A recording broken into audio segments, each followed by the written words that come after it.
See, Joe Brett is missing. I don't preach at the church. Okay. I don't care what that says. I look at you go by yours. Hell yes. I'll hit the gal when she's in. I don't want her to feel that. Oh, she comes, she's running. Yeah, she's I'm running. gonna pop him. Oh, can we lock her out?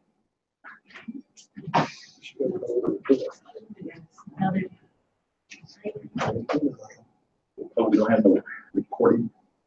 Well, I can't hear that in when Oh, I'm okay. listening to music. I'm pretty quiet. Good evening, everyone. It is 5:30 according to the atomic clock. Notice is hereby given that the City Council of the City of Alpine, Texas will hold a regular meeting at 5:30 p.m. on Tuesday, November the 21st, 2017 in the City Council chambers at 803 West Holland in the City of Alpine, Texas, for the purpose of considering the attached agenda. The notice is posted pursuant to Texas Open Meeting Act, Section 551.043, Texas Government Code. And public notice, use of any cell phones. If you have any cell phones, please turn them off or mute them. Or it'll add to my turkey fund. Okay, members of the audience will be provided an opportunity to address the council during the public hearings and during action items. Please speak into the microphone located at the podium and state your name and address. If you have a petition or other information pertaining to your subject, please present it to the city secretary. State law generally prohibits the council from discussing or taking any action on any issue not included on the agenda. But if appropriate, the council may schedule the topic for future discussion or after the matter, or refer the matter to staff. No personal attacks on the council members or city staff will be allowed. The mayor and or the city council members may call a point of order to keep personal attacks. To stop personal attacks. If an individual continues to personally attack an elected official or staff member in a meeting, they may be barred from speaking in future meetings. And I want to take just a little privilege here. When folks come up to talk on items, they have to stay on the subject. You know, we've been a little lax and let some folks kind of veer off it, but going forward, it's going to be, you'll be ruled out of order. Okay. So I just thought I'd put that out there. And today we're going to call the meeting to order, and location will be led by the Reverend Joe Brett. Hey, Cheryl, you can go up front if you want. You always sit up in the front. My name is Joe McLeod. I'm the pastor of First Presbyterian Church here in Alpine, Texas, and currently the president of Ministerial Alliance. And yes, we did have a wonderful community Thanksgiving service last night. So let's pray together. Heavenly Father, we are so grateful for so many things. We can hardly name them all. But this week, we call to mind the things right in front of us. Clean air, clean water to drink, people to love, a wonderful community to live in, a city council that works for all our citizens, wonderful pastors who work for our community in so many different ways, and our schools and police services and sheriff's office, and so many people which we depend on every day. So, Heavenly Father, we thank you especially today for all of these folks in our lives, and we ask for blessing on all of us, upon our city and our state and our country. We would pray for all people in positions of leadership, and we would particularly ask for your watch care over our military services, especially those who are in harm's way. We ask all these things in Jesus' name. Amen. Amen. Pledge of allegiance. I pledge allegiance to the flag of the United States of America and to the republic for which it stands, one nation, under God, indivisible, with liberty and justice for all. The Texas flag, please. Honor the Texas flag. I pledge allegiance to thee, Texas, one state, under God. Thank you all very much. City Secretary, we have a quorum. Mayor, we do have a quorum with an excused absence from Councilor Salguero. The notice was posted at 9:30 a.m. on November 17, 2017. Thank you very much. And we have a couple of proclamations today. Do we have anybody from the Catholic Church? No, sir, nobody's going to be here for the Catholic Church or Arbor Day. Will you accept it for the church? Okay. There you go. Sounds familiar. Yeah. I'm gonna just go ahead and read from here. Well, So he's we're right at the here. 100th ceremony, anniversary ceremony dinner. Yeah, okay. Okay. Whereas the first Catholic mission church in Alpine was constructed in 1887 to 1889. The church was consecrated in 1892, and whereas the mission church was named Nuestra Señora de Guadalupe in 1960, Bishop Schuler of El Paso elevated the mission church to a parish, and whereas in 1917, during World War I, the name was changed to Our Lady of Peace and remained a church until the new one was built. The original church serves as a parish hall to this date, and whereas construction of the new church started in 1941, when $10,000 was raised for the construction. D.E. Bond designed the church. The rock came from the Brewster County, and the sand and cement were donated by the Coconut family. The transport of the materials was by Willie Uranga, and the windows were donated by Pablo Rivera, Pedro Gallegos, and Campbell Baker. And whereas the church was built by master rock layers, including Alberto Moreno, Tio Hernandez, and Pedro Valenzuela, Ramon Chavez, Leon Hernandez, and Elado Rodriguez, and Agustin Herrera assisted Felix Lines, Vic Molinar, Juan Masporo, Andres Duran, Eloy Wright, Tino Olivas, Alejandro, and Antonio Saldate were members of the labor crew. The rock was completed in 7 weeks, and whereas the new church was built in 1941 under the supervision of Father Francis Yais, built of solid rock 90 feet in length and 40 feet wide with 2 towers, and whereas Our Lady of Peace Catholic Church was dedicated in 1943, and in 1965 the parish hall was declared a Texas landmark. Therefore, the city of Alpine, Texas does hereby recognize, honor, and celebrate the 100th anniversary of Our Lady of Peace Catholic Church, named in 1917 during World War I. To date, Our Lady of Peace Catholic Church continues to provide religious and educational service to the parishioners of Alpine. Signed on the 21st day of November 2017. Yes, sir.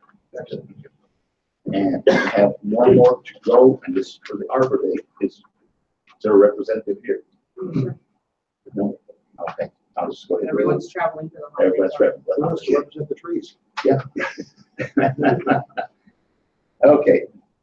Arbor Day proclamation. Whereas the city of Alpine recognizes the value of trees to the community, and whereas the city of Alpine celebrates the first Saturday in November as Arbor Day, and whereas trees contribute to the aesthetics of our community, and when properly cared for, increase property values and beautify our parks and neighborhoods, and whereas the city of Alpine encourages all citizens of Alpine to become stewards of their own environment by planting, maintaining, and protecting trees so that the benefits trees provide can pass on an enduring heritage of a vital resource to succeed generations.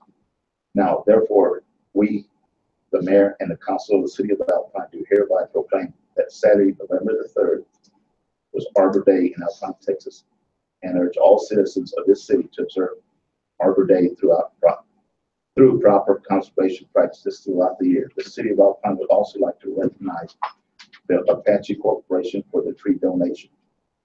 In witness thereof, I do hereby set my hand and cause the seal of the city of Alpine to be affixed on this 21st day of November 2017, signed Andres Ramos, Mayor.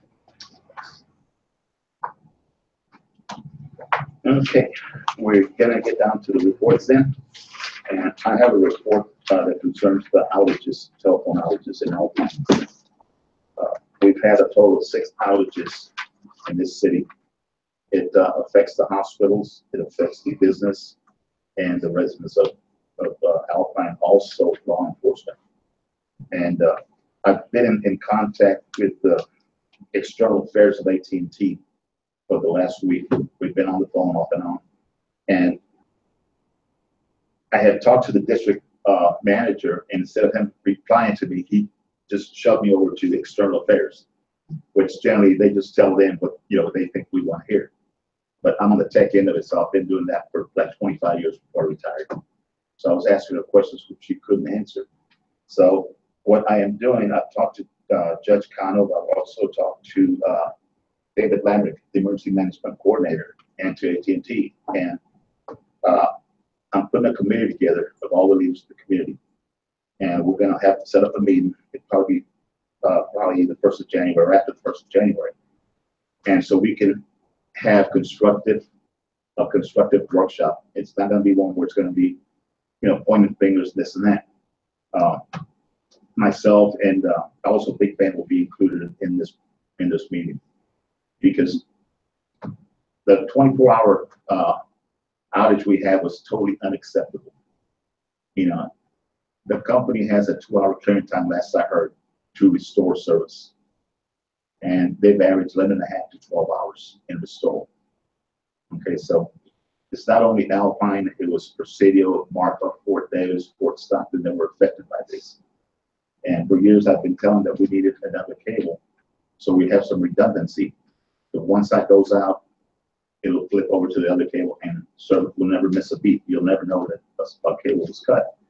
So anyway, I'm waiting also for the new city manager, because I want her included in this meeting. I think it's imperative that we do meet and try to get some resolve. And in talking to some of the technicians, they were telling me that they're the local technicians, that they were not trained in putting the fiber back together. Okay, before I spliced this whole cable coming out of Odessa back in '95, so I know where it runs and what it takes to put it together. And back then they did train the technicians here, but they're all retired, and so there's no one left in the city to restore the cable. And they would use the technicians back in the '90s. They would temporarily restore service. Then the splicers out of Odessa Midland would come in and make it permanent. So that's one of the questions that I have to address to them, and also why it's taking so long, and why contracts are just sitting there. Because I visited this last cable that was damaged, and unfortunately that was an accidental cut. What happened?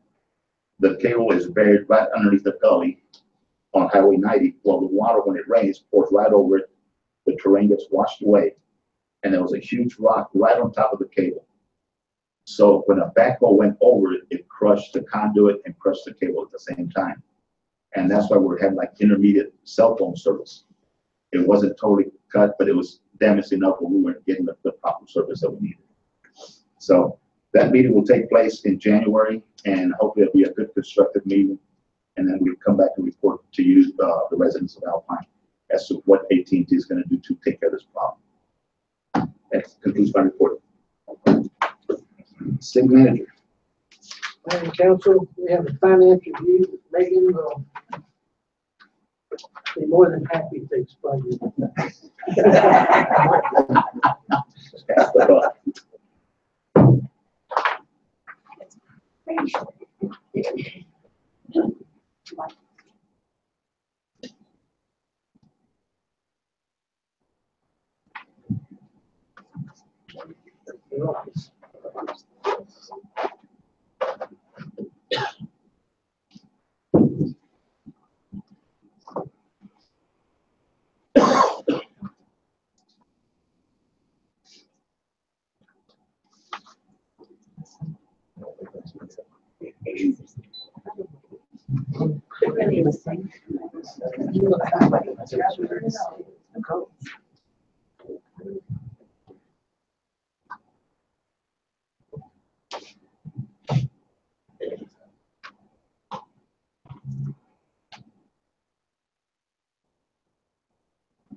I can warm up first.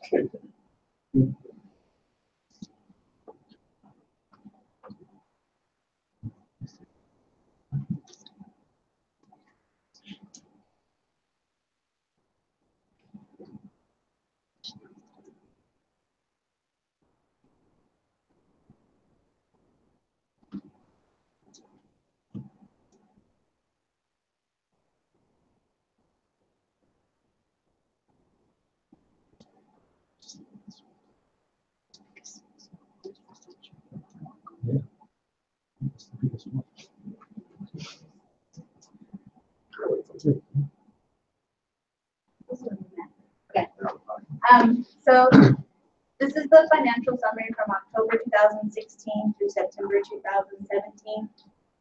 This gives you a general idea of how the city did for the fiscal year.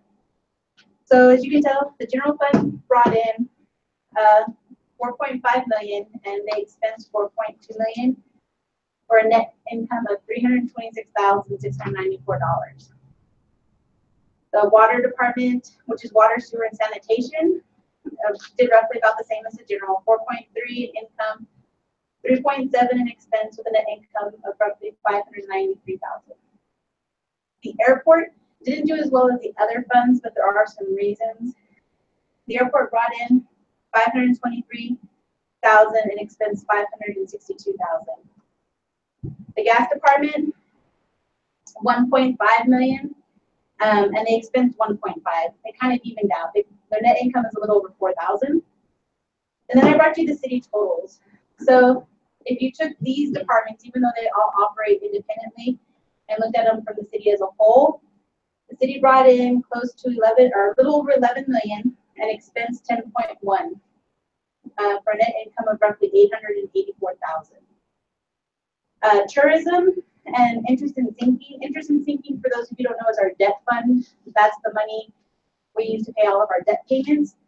Part of that money is collected from the water and sewer for their portion of the bonds that we have that went to infrastructure at the time. And then the remaining portion is collected by taxpayers through your property taxes. So tourism, of course, does fairly well for the city. We brought in 736,000 and we expensed 440,000 for a rough net income of 295,000. And interest in thinking, of course, 741,933 was brought in, and we expensed 726,854.59. So the expense is what we paid in 1 year for our debt. We made all of our debt payments on time. The reason why we have a slight net income is because when people pay their back taxes, or if they pay on time, or if they got penalized on the debt side of it, that goes to that account. So we don't really make money off of it. It's just people catching up on their taxes. So then I just wanted to point out a few points of interest with the summary. So this is an unaudited version of the numbers. The main thing that contributes to the change in the numbers is the accruals. So we have accruals roughly October and November for any outstanding revenue and expenses. So even though the reflection looks wonderful, there are a few accruals that will hit us. The water and sewer, our TDS bill, which is our contract with the landfill, was 121,000. So that's money that comes off of that net income because it was an accrual that we accrued this year for last year. So as we started to get through the second month of this fiscal year, we started to clean up our accruals as well. Another thing that I wanted to point out that this year we had a big increase in our asset maintenance. So this was our roads. You've all seen them out there, whether it be our own city crew or Jarrett Dirt Works. That was a pretty big expense that the city took on this year. And then our utility infrastructure. So I'm pretty sure everyone's seen and heard our water department out there at all hours of the night to try and make sure that everyone has available drinking water. So as they repair and maintain the lines, of course, this is an expense that that department took on. And one that's kind of a main point for me is the employee turnover. So this fiscal year, we had a pretty big turnover with employees. Whether employees quit, fired, left, whatever the reason, we had a pretty good turnaround in all of our departments. So when we become shorthanded, it causes some of our expenses to increase on that side of the employee with the additional overtime to make up for being shorthanded, to fill in for when we don't have the employees to cover shifts and stuff like that. The police department, of course, typically has a turnaround with their dispatchers. A lot of them are college students. They come in, they go to college, they leave. Our water department this year had a bit of a turnaround, and our gas department as well. So some of the expenses in that department reflect higher on the overtime side, but maybe lower on the salary side. So that's something that I wanted y'all to be aware of. There is a summary report that was provided that gives you kind of a breakdown of all the departments. But I just wanted to give you a neat overlook and allow you to ask me questions. Very short and sweet. Two things. Number one, what was the problem with the airport? The airport, oh, I'm sorry. We added a full-time employee. So that was a big change from having a part-time employee. As a result of adding the full-time employee, we actually now have a maintenance program, which we're required to have for a lot of our grant funding, our big grant project coming up out there. And the other was, a lot of people don't realize is our fuel. We purchased a large amount of fuel the very last month of the year. Even though that it's an expense, it's still an asset on the inventory side. So we did pay for the fuel, but it's sitting there ready to be sold. So we do show on just the general summary a negative amount. In reality, if we looked at the fuel, it would increase a little bit. And one other thing, I realize that we have been, under the administration that just left, we've been paying down the debt that was incurred by prior administrations. How far have we paid that down in the last several years? I know you gave me a figure one time, but I can't remember what it was. Off the top of my head, we paid, I want to say close to $3 million from when I started, Out of how much? out of close to 11 One. or 10. About 10 when I started, and we're down closer to 6.5, 7. Okay, that's kind of what I remember you saying. But I want to be up to people about that too. We haven't paid down that debt. We broke the habit that the city had established where every 3 to 5 years they'd go out and either refinance or take out a new bond or debt. We've broken that habit, so now it's just purely just paying it off. Regarding the high employee turnover, is that with respect to the employees retiring, or they're just moving on to new horizons, or they're just leaving the job? And how many 90% vacancies are there? 90% of it is because of pay. So we do have a low pay, but we offer a high benefit side to it, which unfortunately a lot of employees need the cash now, not the long-term health insurance, vacation, sick leave, holiday pay, those kind of aspects of the job. So we do have a lot of employees who do seek jobs that are going to pay them more. We did not have anyone retire this year. Well, Molly retired in December. That would be the one employee. We've had several people who just wanted to resign. We've had 2 that are actually no call, no show. They came to work for a day and just never came back. Currently, we have 2 positions, I believe, in the street department. And I think maybe 1 in the police. I think other than that, I think we've filled all of them. But we've had more people. Just recently, we had another employee not come back. So Megan, if I understand the numbers, you've got in essence $1 million from that when you take care of the accruals. And out of that, you're able to put away $750,000 to take care of potential sewer issues downstream. Is that correct? Correct. So the good news is we saved $1 million, we allocated 3/4 of that. We got to work sewer issues because we know we got some impending challenges downstream. So, well done, y'all. And by the way, your report's got great details. This is the first time that since I've been here, that the city has all the reserve accounts. So when I started, we had 1, and now we have 6 off the top of my head. So that's a huge difference. And the reserve accounts are dedicated funds specifically for projects, certain projects. So that's a big difference. Instead of it being a pile of money that kind of got used for whatever, now it's actually dedicated and put aside so that people can, or council can come in and say, cut a check to this for this project, and not where's the money going to come from. I'll throw my 2 cents in too. Since Megan has been here, I'm an accounting type. But since she's been here, the quality and the detail of her reports have been exceedingly better than they were in the past. So kudos to you and your staff. Got a question. When a new employee is hired, do y'all explain to them really with the benefits and plus their hourly wage, how much they're actually making? Yeah. Because they could go someplace else for more money, but then they have to pay more for their health insurance and all that. We offer probably one of the best health insurance plans in the city of Alpine.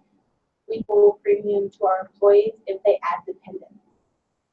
So if they add a spouse, children, a whole family, they're not paying what they would pay at another company. We charge a fraction because we understand that we do not pay the higher hourly rate. So this allows them to be able to take advantage of adding their family so that they are also covered. And that's a big expense item when you have a family, is your medical and life insurance and all that stuff. Anyway, I want to compliment you on your reports. Good job. And, what 2 years in a row, balanced budgets and stuff like that. So you're on top of it. We appreciate that. And I know the residents appreciate that also. We're not going to bed.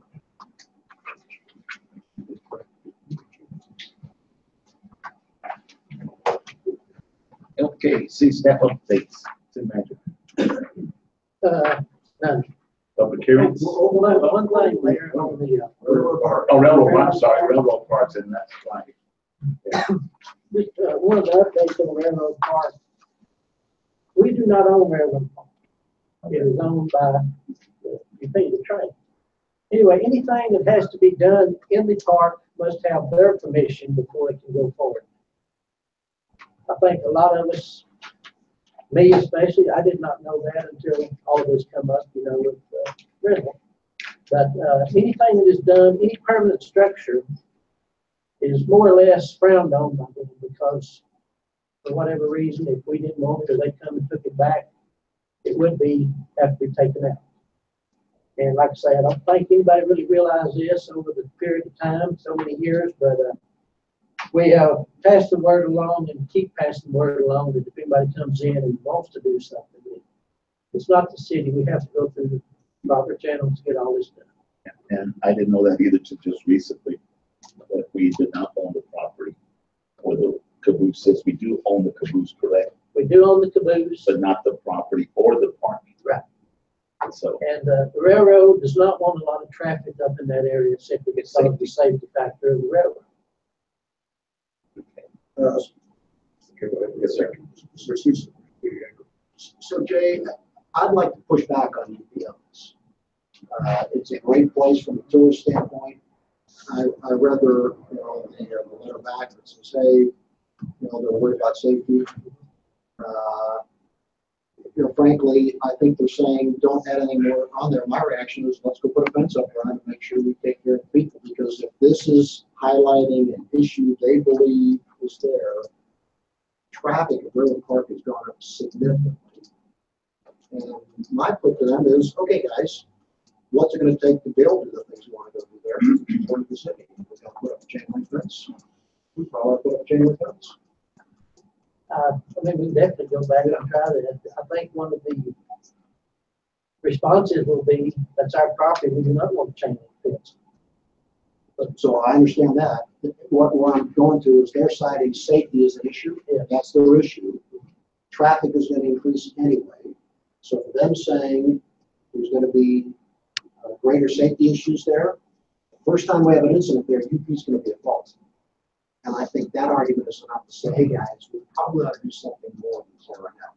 I'm happy to participate in the discussion call the senior leadership to help break that down, because Ivan's a nice guy, but Actually, Ivan has nothing to do with this. is that right? That's right. Okay. Who's working? Christian and Horn, that is the one that's in charge of. My views of this before. I'm happy to help go with it. Okay. Just for my, benefit is, what's the history behind how did we end up with the caboose? And not the tracks and then the map? I haven't got all that story. I really don't know the whole thing. I can tell you a little bit about it. When Union Pacific got rid of the cabooses, they were going to pretty much scrap them for metal, and they gave everyone in their route an option to donate a caboose to them. So they donated the caboose to Alpine, and we were allowed to put it on Union Pacific. Beyond the caboose, the rails, everything. All Union Pacific. The parking lot is Union Pacific Park property in front of Bill Ivy's, and all that belongs to Union Pacific. So every time that we need to have it, put barricades up to put it, we have to go through Union Pacific to be able to get clearance on that. We just can't send the city of Alpine to go block it or the police department to go block it. We need to get clearance from it. The property technically belongs to me. And that parking lot. Oops. Ah.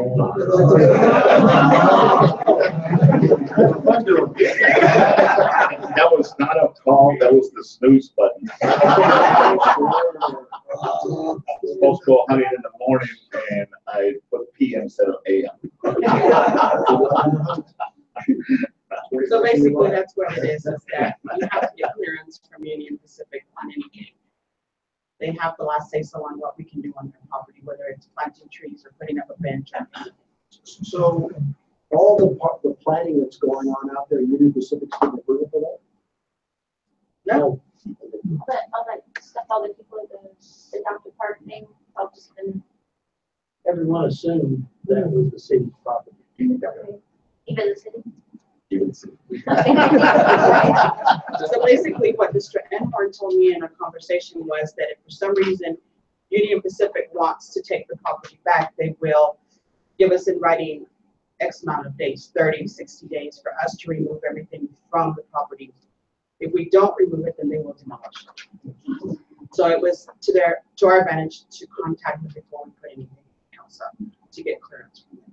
Now, the parking lot on Murphy Street, Belongs to Union Pacific. but are we leasing it wrong or is it just Belongs to verbal? Union Pacific. Okay. People just park there because they can. Aside from permanent structures, do you find that Ivan's reasonably decent to get along with? Ivan is not part of this project. Ivan's easy. Yeah, no, I like that. It's not no. They have help. I want him to confirm that to the folks. Okay, any more discussion? Okay, now let's get to the city staff updates. None. Public hearings? None. Okay, consent agenda. Minutes, financial reports, department reports, board appointments, etc. Notice to the public that following items are of routine administrative nature.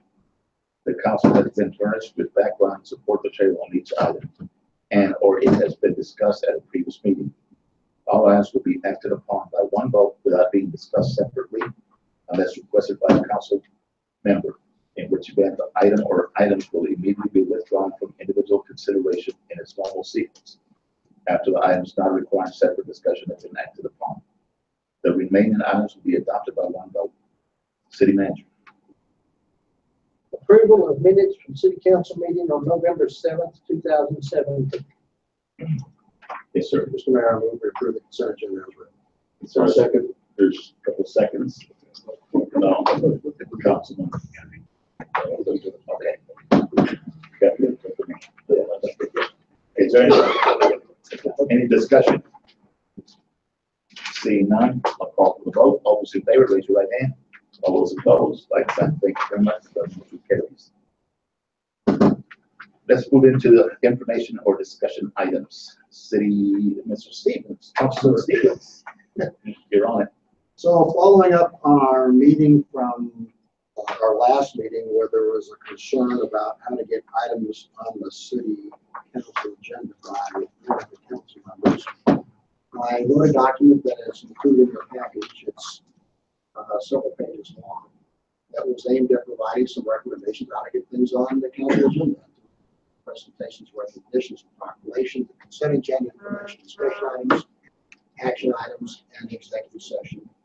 And I provided three representations of how to get things on the agenda. These are things that I have to write because since you're all aware, this is what I do prior to getting something on the agenda. I just thought it was worthwhile. Given we have one member absent, it may be worthwhile to bring us back up on the next city council meeting for information, but I thought it was worthwhile to be helpful. So I just wanted to share that and any questions we got. And my approach is us on council would like to be up to speed on what's going on, having some background information. So mine always starts with background, the topic itself, and then any recommendations. Anyway, thought it'd be worthwhile and helpful. And you're the subject matter expert.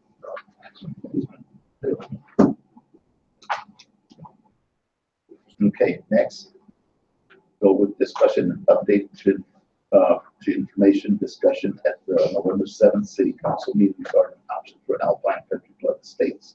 Continuing, back on again. So continuing on that subject, so at the last city council meeting, I talked about the concerns of the Alpine Country Club Estates residents about the status of the road, 2-mile road leading off of Highway 9067 and into the neighborhood. Thanks to Jay, about 6 or 7 months ago, made it safe by milling that area up and then bulldoze on with the grader to be able to buy some time and make sure that area was safe. There were 4 options that I talked about at last city council meeting about how to go forward. One was to get an estimate that our city manager has gotten to go re-asphalt that short area to get that filled into, in essence, buy some time as we work to the longer solutions, which the second item was to look at, do we go ahead and redo all the roads, total amount to do all the roads in Alpine Country Estates, $1.5 million, just to do the main road itself. The complete 2-mile run is just shy of $500,000 alone. My view is that's a wee bit expensive given there are 26 homes out there, 1% of the residents here in Alpine. A second option was to look at is there a way to come off of the Loop Drive, which is the road extends to the east off of Loop Road. And there's about a 200-yard area between the end of Loop Drive and Country Club Estates. I have talked with the property owner. The property owner is not willing to donate that land to the city. However, willing to entertain some discussion about selling it. They would want to retain an easement for that property because that property there is part of a broader contiguous area, which is about 140 acres they own back there. And so they still want to be able to have access back around that. But that option is, I was just gathering information. The fourth option to consider was to look and say, gee, let the property owners have responsibility for that on their own. It's to maintain those roads about $100,000 a year, and they bring in roughly $26,000 in taxes. And if they want to take on the roads themselves and make it private, I'm sure we in the city council will be more than willing to allow a de-annexation to occur. So my recommendation at this point is to let the process continue on. I know Jay had looked at potentially going off and expending the dollars to re-asphalt that area. I know Jay, you were looking at that. Is that something you're planning to do? Yeah, that was the first part there where we actually went in and worked on it. So about $18,000 we could have it built up, coned up, and then paint. But I mean, that's a short-term fix also, but that looks like the best option for right now. Yeah, for right now. That buys time through the winter time. And in my view, we'll continue to work with Jay and the city manager and the residents about what their options would be, because there are no easy solutions. But unfortunately, unless they go sell much more properties and build a lot more homes there, the tax base is not going to change. What's the tax base out there? Tax base right now is, that comes to the city, $26,000. Total they bring in, when you look at between the county, the city, the hospital district, and the school district, it's about $80,000 a year what they bring in. The problem is that we get about $26,000 out of that. That's just not nearly enough to cover it.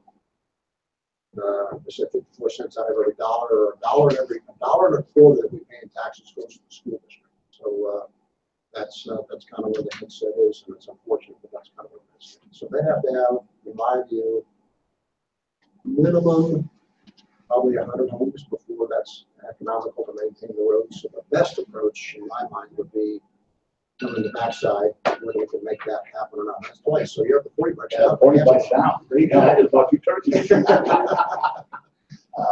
So anyway, that's what we're saying. There's no action required by council. The city manager is going to take the right action to work the short term, and then we'll continue to work the long term. And I'll come back to council with recommendations on how, because it is, if we're to go spend any money outside of what we have for the 2017-18 budget, it would be a variance to budget, and that's more than where we stand right now, so we'll follow from that. That option of remilling the road, short term would be the best for right now. Yeah, we're gonna pave in that area that got milled up and get that done, so at least it's safe for the winter. Right. And who are we gonna deal with as far as, trying to see what kind of price? Well, he's already got the price. Oh, you already got He's the already got price. that. Those $18,000 he's done. Now Jay's done all the homework. He talked with Keith Jarrett. Jarrett's got his equipment here. Keith will take that out and we can do it. And then before he moves his equipment out. Okay, I was talking about the road on Luke going up on the back. Oh, that's another one. We got a lot more work to do there. Gonna talk to the property owner, but before that, I think we need to find out what the options look like and go talk to the homeowners in Country Club Estates to see if they're willing to put anything in the table. I don't want to put words in anyone's mouth, but I think there are some options that if the residents were willing to go part way on cost, we might come up with a solution that works. There's lots of neighborhoods around here. Sierra Lorana, one of them, is gravel roads. It works for them. The current residents of Country Club Estates are a little fussed because they said, well, we bought it with an asphalt road in there. My view is, I agree, you also bought it with the intent of being 150 homes out there, and that hasn't happened. In my time here in Alpine, which has been the last 6 years, there's been one home that's out there. And that home was built and occupied, and fortunately that's where we stand. I think probably the worst road in all of Alpine is in fact Kennebec. It's the first road off the right-hand side of the main road going out there. That road is not salvageable. And it may be, well, my view at this point is no one drives very fast up and down that road. There's probably 8 residents on the road down there. And in order to redo that, that's a complete rebuild of that road. Because when the roads were built out there, they were not crowned properly. And as a result, water seeps in, collects, cold, pops up the asphalt. It's just not. Yeah, we got there for a couple of weeks ago. City Council meeting. So I think the plan would be if that main road gets taken care of, that works the near term. That'll be good. And then I want to talk to some of the residents out there about having a follow-up meeting, but I think that's the first thing we get fixed. That solves the near-term safety issue. Then we got the longer one.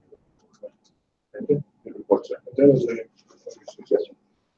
My understanding when Molly was here, she told me that there's 4 people up in Country Club Estates that don't even pay taxes. Mm-hmm. Now, I don't know that personally, but I believe Molly would not have her facts. Yeah. And I know one that personally that does not. So they are, from that standpoint, all the residents pay their taxes according to the tax laws. There are cases where someone is injured on disability, particularly those who are service related, have a significant reduced tax bill, and we just went through a constitutional amendment. I would say I'm one of the ones voted for that. For those who serve in service and get injured, they ought to have their tax. Oh yeah, I'm not saying there's anything nefarious about it. I'm just saying there's 4 out of 26 that don't pay taxes. Yeah. For legitimate reasons. Yeah, but still, the bottom line is it's not income. What I know of is military. Yeah. So it's a tough challenge out there. Yeah. No, just out of curiosity, with the amount of revenue that is collected from that area, how is the city in a way helping out to maybe the main parts of the conditions of their road? So if you think about, and Jay can probably talk to it better than I can, Mr. Outside, the services that the city provides in addition to roads and maintenance of the sewer lines, the water lines, and police and fire support and all that, that all gets included in the tax base that we provide. One of the challenges when Country Club Estates was originally built, and we see it in the repair of the water lines, the water breaks. Unfortunately, that was not built to the standards that we would expect today. The water line, the sewer line, and the electrical are all in the same hole. And so unfortunately, normally you dig a trench, you put sand down, you put sewer line in, then you cover that up, and then you dig a different trench, do the same thing with water, different trench for utilities. Unfortunately, we have found, because there's been multiple breaks out there on the water system, that those were not done properly, and there's rocks and gravel and all sorts of things in there. So there's an inordinate amount of time that the city pays for in terms of maintaining that water system out there. The city, since I have been here, did put in a barrier at the end of one of the roads to make sure it's safe, so at one of the turns, barrier was put in there. The challenge is, you know, it's a tough situation given that Country Club Estates has 10% of the roads for Alpine. And to manage that from a cost standpoint is a difficult financial issue. And so council just has to decide how we want to go off and work that, if we want to allocate additional dollars beyond the $1.2 million, which is 10% of our budgets. To maintain those numbers. That's the challenge. It's a difficult situation. I know the residents in Country Club Estates, you know, their challenge, because I've had a couple of meetings with them, their challenge is, say, we're annexed in the city, you got to take care of the roads, and I get all that. The challenge is how we go back to the rest of the citizens and say, hey, 10% of the dollars are going out there, but we still have the roads to go here. So it's not an easy situation. That's why I look for an alternative. You know, to come in the backside. If we can pull that off, I think that's the most cost-effective way, because the county maintains Loop Drive. If we get Loop Drive, continue maintained by the county, and then do a small section there, that provides access. Then, instead of taking care of the 2 miles of road going in, you take care of the neighborhood roads, which is much more cost-effective. So hopefully, that's in my mind the ideal solution. Thanks, sir.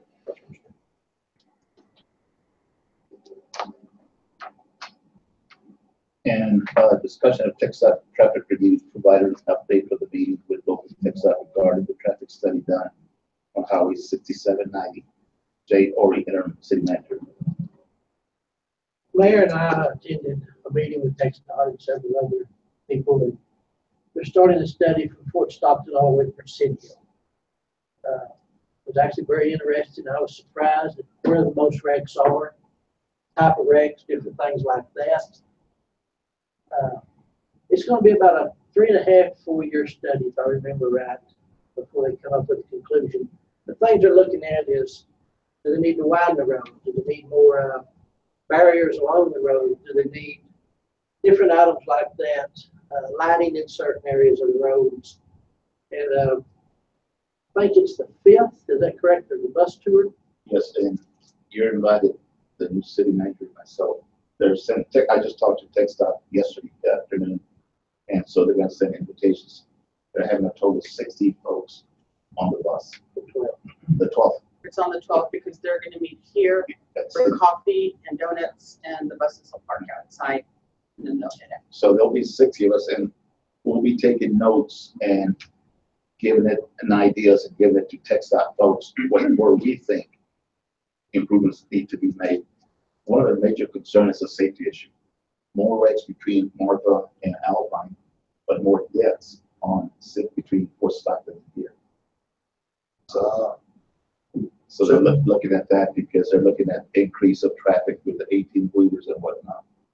And you know, we do have a couple of obstacles here in Alpine, which is the crossings down here, the bridges. They're not high enough. And some folks at the main, they don't know that we have the mobile homes that were going through 4 days and coming back around this way because they have no clearance here. And I've seen my time here, I've seen quite a few 18-wheelers get stuck under the bridge there. So that's stuff like that is what they want our input, because the last one, the Pacifico, Pacifico, somebody in Austin decided, well, let me get on the drawing board and draw this all out and everything, a little bit of hunky-dory and everything, but nothing was ever done because they never really talked to the local that live in this area.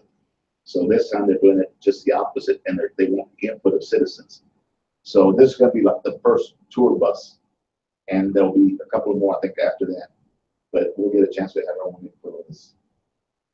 So after the 12th, and you do the tour, are we going to schedule a workshop in Alpine? Yes. There might be a special meeting to kind of do some brainstorming. Right, and I talked to them, and they said we will come to Shoot Hall and give a presentation also. Great. So, yeah, it was a real good meeting, positive meeting, because for once we get to say what goes on our roads or how our roads are built. And it's they're going to take constructive ideas. If they're way out there, well, they're going to mix them, but they want something that's going to be positive, something that will actually help make this road a lot safer. So it was a good meeting. lasted about 2 hours on that. So anyway, and we had Chris Weber also was involved in that. He's leading the charge on this. The 12-sided procedure. Okay. And update, Councilman Fitzgerald. Okay, at the last reporting period, there isn't a whole lot that has been done for several reasons. Number one, I was in the hospital for quite a while, as you can see. And when I got back, I called Commissioner Garrett up, and he answered the phone in North Carolina. He was on vacation. So between my convalescence and his vacation, that ate up a lot of time. So what we decided is, since everybody's had a copy of this thing, the county commissioners all got a copy, and quite a while ago I passed out a copy of the local agreement. You and I were talking that maybe we ought to wait until the new city manager gets here and get her input, if nothing else, just as a matter of courtesy. Judge Cano agrees. He said that yes, he said we definitely ought to wait. That's his opinion. So we're just kind of on hold until Ms. Garcia gets here and gets her feet wet, and then can have some input to this thing rather than just approve it ourselves. Then, you know, and I agree. I think it'd be the polite thing to do. You know, and then the judge agrees with that. That's it. Next. Thanks, sir. Item E, discuss and consider approving the selection of Parks and Recreation Chairman. So I just want to bring that up as discussion for us, similar to what we've done in the past. It probably makes sense that we will think about this and bring it back to our next city council meeting. So if you've got some suggestions about who you think ought to be the chair, we ought to go work that, because we each have representatives from each of our wards. And let's talk about it for next week. So that was the main reason we get on the agenda. Let's talk about it. Okay, sounds reasonable. Yeah. Okay, good. So you're right about that, and thank you. Thank you very much. Move on to the action items to be accompanied by a brief statement of facts, including for funds and common trust as applicable. Action items limited to 10 per meeting. Citizens are allowed to comment limited to 3 minutes after being called upon by the mayor. Citizens are required to state their name and the ward in which they reside. Priority will be given to the citizens of Alpine and those who own business or property in the city. Individuals who do not live in, own a business or property in the city limits of Alpine will be allowed to speak if there's time available. Mayor and council, discuss and consider opening 2 additional checking accounts for customer deposits. One account for water customer deposits and the second account for gas customer deposits.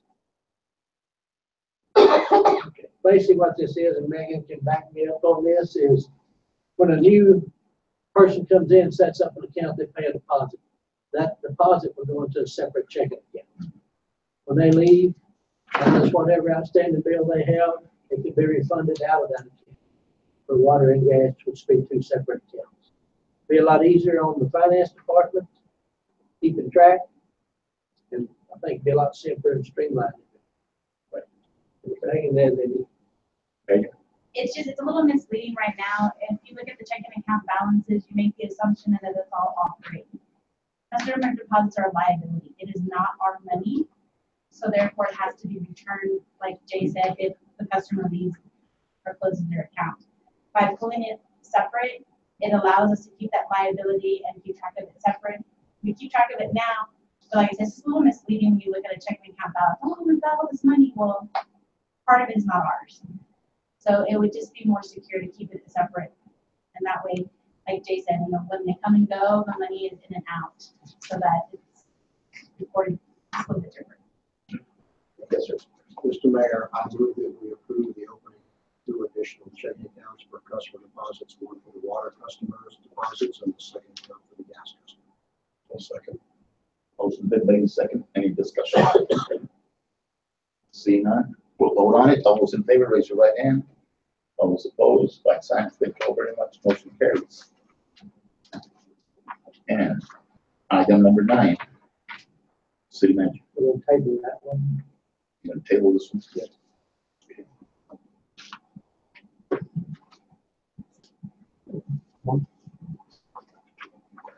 Let's go over to item number 9, city manager. That Oh, I'm sorry. Okay, city council comments and answers. Can take place now. And I'll give you a rate. So I have no answers. I would like to again compliment Megan and the finance team for how things settled out this last year. Of course, approval will be in the audit, and that will not all come through, but I think the whole city staff will be able to come in and underrun budget expenses by $1 million and set aside that. I think it's phenomenal. Puts us in good stead, so we've got the reserves we need. Excellent. Okay, I'd like to thank everybody for showing up, especially my two constituents from Ward 3. And thank you again for being here. It's kind of sparse today. Everybody's going away for a vacation. So everybody have a happy Thanksgiving and don't eat too much turkey. Again, thanks for showing up, and same as wishing everybody the best of the fantastic day. Council member. Everybody have a good Thanksgiving and Megan, thanks again for all your hard work.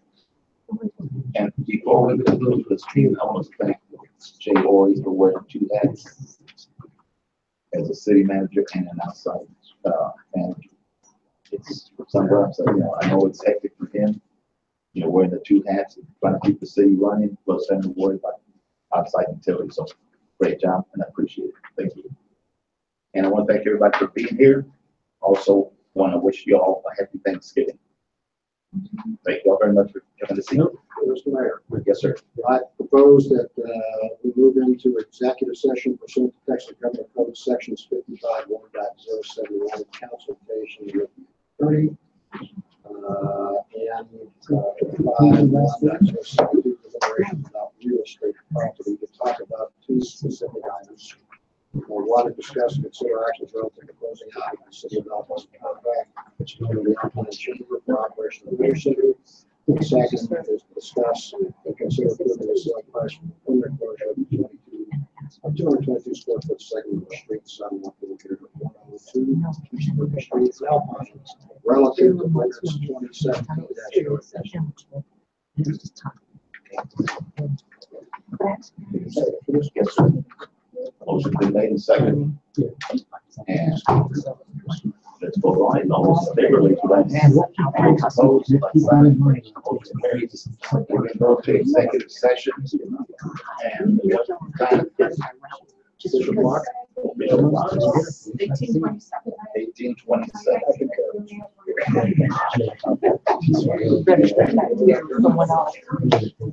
You'll need the rates for this.